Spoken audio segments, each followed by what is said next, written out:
আসসালামু আলাইকুম। প্রিয় খামারি ভাই ও বোনেরা, বাণিজ্যিক বা পারিবারিক যেভাবেই গাভী পালন করেন না কেন, আমাদের প্রধান লক্ষ্য হলো সুস্থ গাভী এবং বেশি দুধ উৎপাদন।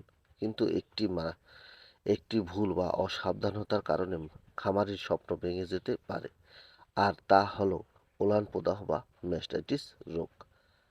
আজকের ভিডিওতে আমরা জানাবো কিভাবে সঠিক উপায়ে দুধের জন্য গাভী পালন করবেন এবং গাভীকে ওলান পোদার হাত থেকে 100% সুরক্ষা রাখবেন। ভিডিওটি শেষ পর্যন্ত দেখুন। ওলান প্রদাহ কি এবং কেন হয়?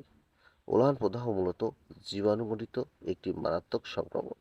দুধ দোয়ানোর সময় বা অপরিচ্ছন্নতা পরিবেশে থেকে ব্যাকটেরিয়া যখন ওলানের ভেতরে প্রবেশ করে, তখনই এই রোগ হয়। এর ফলে দুধের গুণগত মান নষ্ট হয়ে যায় এবং সঠিক সময়ে চিকিৎসা না করলে ওলান স্থায়ীভাবে অকেজো হয়ে যেতে পারে। ওলান প্রদাহ থেকে বাঁচার 4টি প্রধান উপায় রয়েছে: সঠিক বাসস্থান এবং মেজে পরিচ্ছন্নতা। গাভীর থাকার জায়গা সবসময় শুষ্ক ও পরিষ্কার রাখতে হবে। ভিজা বা নোংরা মেঝেতে ব্যাকটেরিয়ার প্রধান প্রজনন ক্ষেত্র।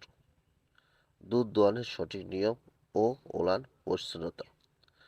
দুধ দোয়ানোর আগে ও পরে ওলানে হালকা গরম পানি বা পটাশ জীবাণুনাশক দিয়ে ভালোভাবে ধুয়ে শুকনো কাপড় দিয়ে মুছে নিতে হবে। দুধ দোয়ানো শেষ হওয়ার পরেই গাভীকে শুতে দেওয়া যাবে না। অন্তত 30 মিনিট গাভীকে দাঁড় করিয়ে রাখতে হবে। খাবার দিন, কারণ এ সময় ওলানের ছিদ্র খোলা থাকে।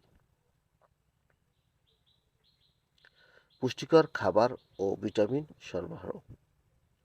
গাভীর রোগ প্রতিরোধ ক্ষমতা বাড়াতে সুষম ও দানাদার খাবার, কাঁচা ঘাস, ভিটামিন, সেলেনিয়াম সমৃদ্ধ খনিজ মিশ্রিত দেওয়া অত্যন্ত জরুরি।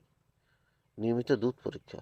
দুধের কোনো প্রকার পরিবর্তন বা রক্ত বা পুষ দেখা দিলে সঙ্গে সঙ্গে রেজিস্টার পশু চিকিৎসকের পরামর্শ অনুযায়ী অ্যান্টিবায়োটিক থেরাপি শুরু করতে হবে।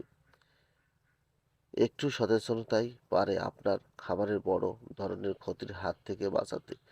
পরিচ্ছন্নতা বজায় রাখুন, গাভীর যত্ন নিন এবং লাভজনক খামার গড়ে তুলতে আজকের তথ্যগুলো ভালো লাগলে ভিডিওটি একটি লাইক দিন, খামারি বন্ধুদের সাথে শেয়ার করুন এবং নতুন নতুন পরামর্শ পেতে আমাদের চ্যানেলটি সাবস্ক্রাইব করে বেল আইকনটি চেপে রাখুন।